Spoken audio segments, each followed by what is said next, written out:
country goes further into debt. Overspend! Overspend! Spread the word! Overspend! Oh, the banks are loaning! As our country goes further into debt. Oh, God, fantastic! Oh,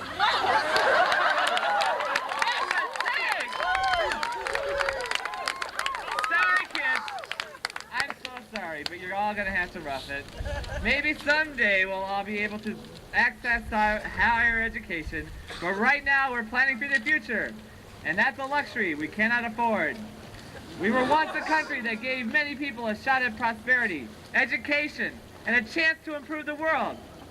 We need a low-cost labor in this country to compete with Korea and Taiwan. Well, I guess we're not gonna... Hold it! What did you say? Yeah! We lived this fantasy nightmare for 6 years! We're not gonna leave it anymore.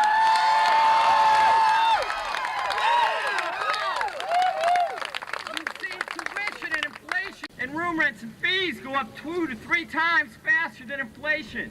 We've seen financial aid cut by over 25% in real dollars. And we've seen the shifts from grants to loans, further mortgaging our futures and building up bombs and killing people overseas. We've seen cuts in other social programs that impact students, from veterans benefits to AFDC payments, no child care payments on a federal government level, Social Security. But people say that those of us in college are selfish. We don't care about other people. All we want is money. And you people have proven that's not true. We've begun to develop a vision. We've discussed one. As far as what type of future we want for the young people that we saw come up here and speak earlier today. We want an educated population that can think critically and look towards the future without having to look towards it as to how they're just going to pay off their loans. Right. With access to child care and needed support services. We want a just country and a healthy country, one that no one is denied adequate health care because of their financial position, and one that people can find a job, meaningful job, that reaches at least above the poverty level instead of a fraction of it.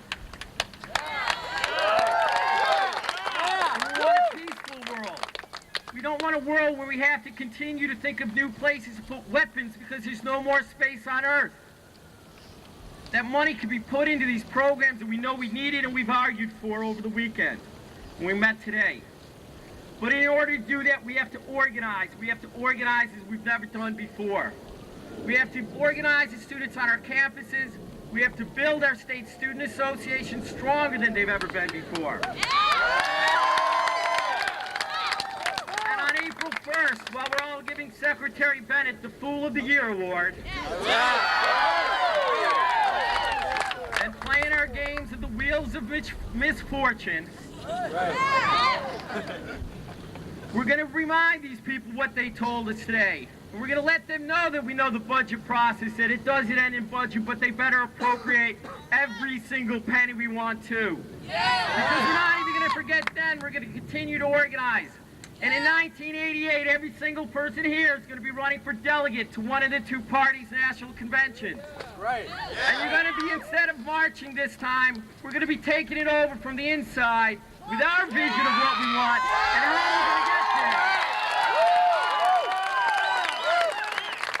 One more time. No more cuts! No more cuts! No more cuts! No more cuts! No more cuts! No more cuts! No more cuts! No more cuts! No more cuts! No more cuts! No more cuts! No more cuts! No more cuts!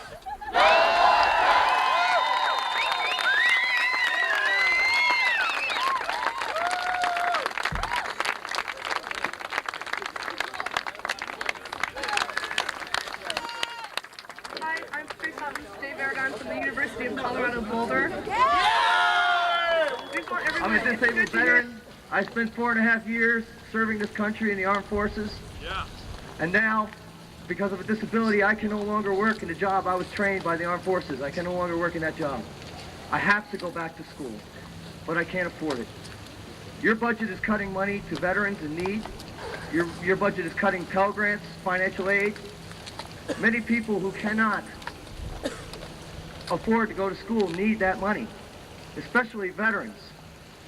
So many friends of mine, veterans, were disabled and are in a situation where they could not go back to school, and they wound up committing suicide. And it's happening to veterans all over the country. And they need an education. They need a chance to be what they can be and go to school, learn good trades, and be something other than just a veteran.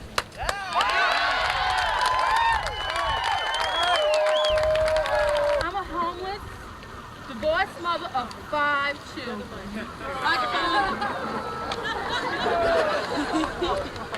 I only had a high school education before I got married. After my divorce, I tried to get a job, but my children and I can't survive on minimum wage. So I just went to school.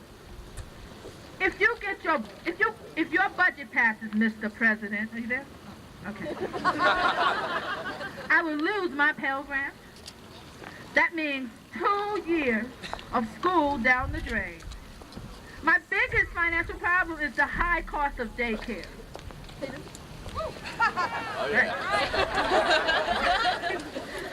But your budget doesn't take my needs into account, and I won't be self-sufficient.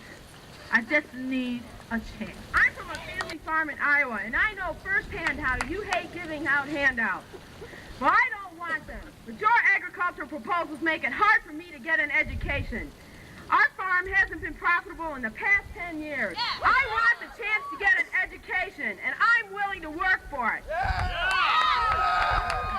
I rely on the college work-study program to earn money to pay for my education, and I can't understand why you're trying to eliminate this program.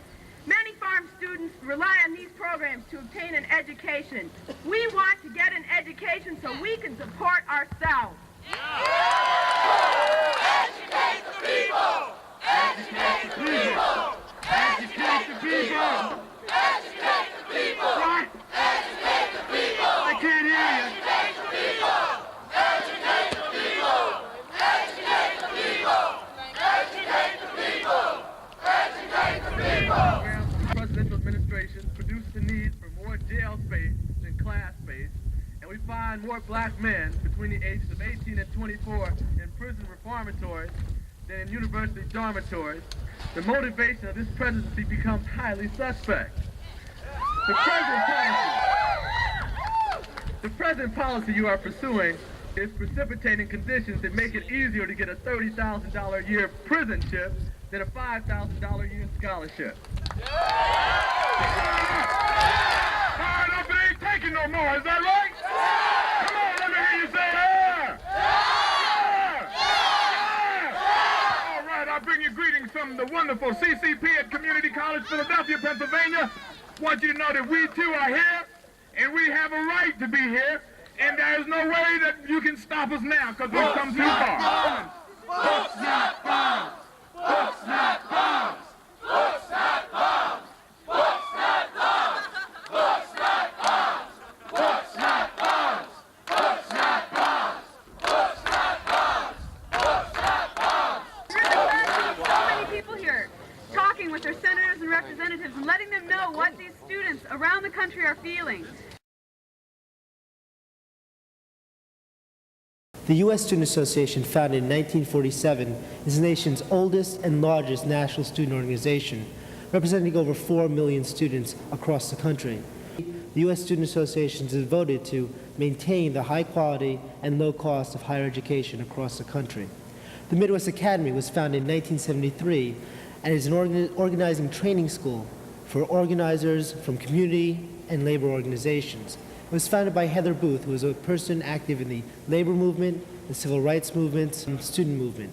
Like the Midwest Academy, are based on the principles of direct action organizing.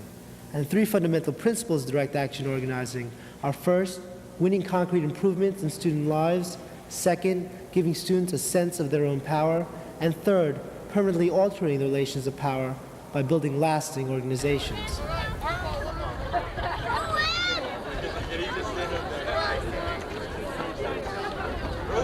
been working in community organizations since the late 60s, both as an organizer and a leader.